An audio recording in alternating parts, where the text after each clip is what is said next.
The Amazing Atheist recently uploaded a deeply cynical and negative video, which is par for the course on his channel.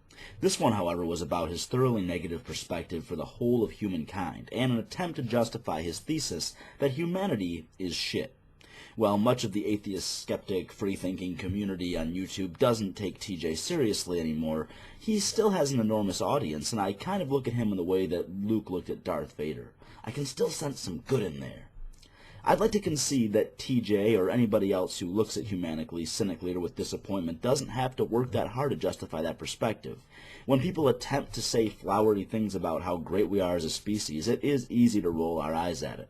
TJ partially acknowledges one of the reasons for that in his video. It's easy to see the dark side of humanity because it's thrown in our faces so much, and it's something that we're naturally more interested in. Not happy about, but interested in, than the positive things. Our species showcases a natural insatiability, from which an evolutionary perspective is far more advantageous than complacency is.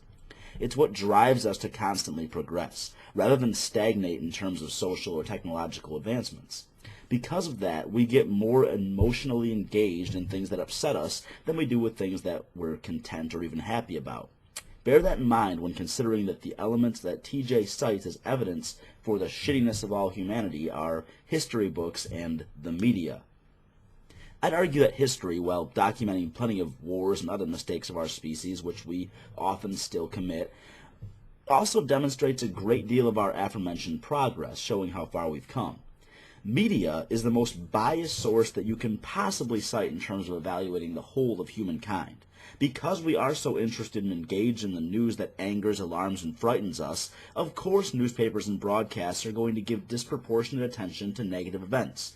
Anyone with a basic grasp for human interest and comprehension of sales and ratings can understand the motivation and methods of the media. Of course, they'll throw in occasional fluff pieces just to make it seem balanced and that sort of thing, but it's the one-liners about death tolls or the new threats we need to watch out for that keeps us tuned in and waiting during the commercial breaks. So it's easy for TJ or anyone else to paint the whole of humanity with a negative brush based on our impressions from the media. It's also easy for most of his viewers to shower that opinion with praise because, yeah, a lot of people are unhappy with the world as a whole.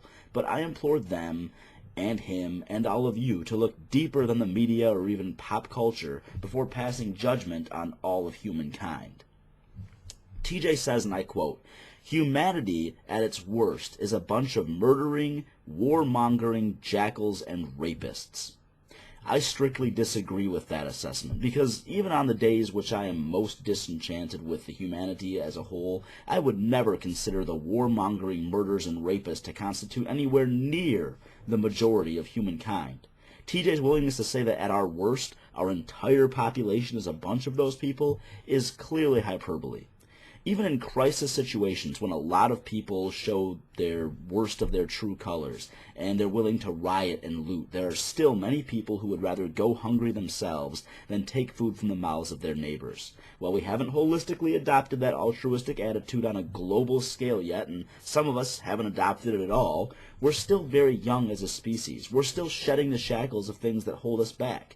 History, however, shows us two fairly reliable trends. Every generation generally has things better than the generation before it, and every generation tends to think that things are getting worse. TJ also says, and again I quote, "At best, humanity is a bunch of simple-minded assholes who are so misinformed they think voting means something." Humanity's majority may or may not be simple-minded depending on how loosely you define that term, but I certainly don't believe that the majority of people are assholes, especially not at our best. If at our worst, we're in times of crisis and driven to loot and destroy, then at our best, we're collaborating, helping, and striving to make life better for those who are less fortunate. I don't consider groups of humans doing those things to be assholes, and if someone who behaves like that is simple-minded, I don't think there's a damn thing wrong with them for it. Some of the kindest and most generous people I've ever met are simple people, or have lower functioning brains, but they are remarkably loving people. The second part of TJ's criticism of humanity at its best is a cheap shot against the political system by suggesting things like the UK monarchy is obsolete and that the presidential election is an illusion of choice. Sure, it's obsolete, but it's an ancient system they haven't shed yet. TJ, have you noticed how difficult it is for citizens to overthrow established governments? If they just started a legitimate monarchy or dictatorship as their government of choice, you'd have a point about an entire civilization being depressingly politically stupid people. But they didn't, and you don't, so they aren't. I also don't think it's fair to criticize the whole of humanity just because the American election regularly only has two frontrunners, and due to the highly constrictive United States Congress, neither of those two frontrunners are going to successfully change much about the country. I view U.S. presidents as more like national mascots who have some say in the people that actually make the important decisions. But that doesn't mean our entire political system is worthless. Real change gets affected at the local level of politics, and sure, the American citizenry would benefit from understanding that and becoming more politically active on a local level, but that doesn't reduce all of humanity to shit as TJ proposed. Consider the billions of dollars that have been donated, raised, and effectively spent by organizations like Médecins Sans Frontières, Project Water, Charity Water, and so many others. Consider the countless volunteer hours people devote every year towards helping other people they've never even met before. Consider the scientific accomplishments that have brought us medicine to soothe us, electricity to work for us, and even internet that allows a cynical son of a bitch like TJ to express his opinions to thousands of people with nothing more than a webcam and a click of a button. Consider some of the actual positive things that mass numbers of humans have proven willing and able to accomplish together when they have the means to do so before deciding what humankind is at its best. TJ offers two more reasons that humanity is entirely horrible. One is a counter-argument that states the individual geniuses of our species, that some claim to be positive reflection of the species itself, have provided us with works which are ignored, unappreciated, or misunderstood by the majority of the populace. Well, so what? Advancing the argument that people like Einstein and Shakespeare's existence are a fair reflection of humanity as a whole would be about as useful as pointing out that human history has also produced people like Hitler and Saddam Hussein. TJ should have pointed out that rather than attempting to bring down humanity because a lot of people don't get Shakespeare and don't comprehend Einstein's contributions to physics. I'm not a fan of Shakespeare, and though I'm appreciative of mathematicians, I detest mathematics on a personal level. Those things don't prove me to be a piece of shit, and they don't prove the same to be true for all of humanity when applied to a larger scale. The other reason TJ gives for humanity being awful is it usually takes a large collaborative effort from many people to do great things, but only small actions from one or a few people to ruin them. It takes an entire nation to elect an actually productive politician into office, but only one criminal to assassinate that person. It takes hundreds of minds and muscles to design and construct skyscrapers, but a few people can demolish them. However, this argument works against TJ's proposal that humanity is holistically negative.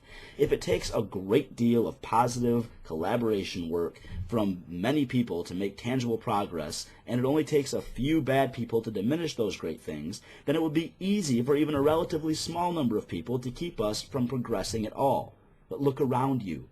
Look at the civil rights activists who haven't been silenced. Look at the architectural accomplishments that haven't been leveled, and the technological strides that have continued to advance. The world has grown, developed, and progressed, despite how easy it is for small numbers of people to combat that effort. So, what does that say about us as a whole?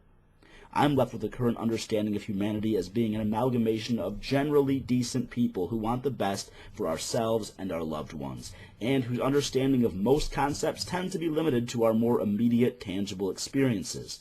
We fall within a bell curve that features Mahatma Gandhi and Joseph Stalin. It features Martin Luther King and Nathan Bedford Forrest. It features Christopher Hitchens and Nephilim Free. But most of us fall somewhere in between, and we do the best we can with what we have for those that mean the most to us, and that's not so bad.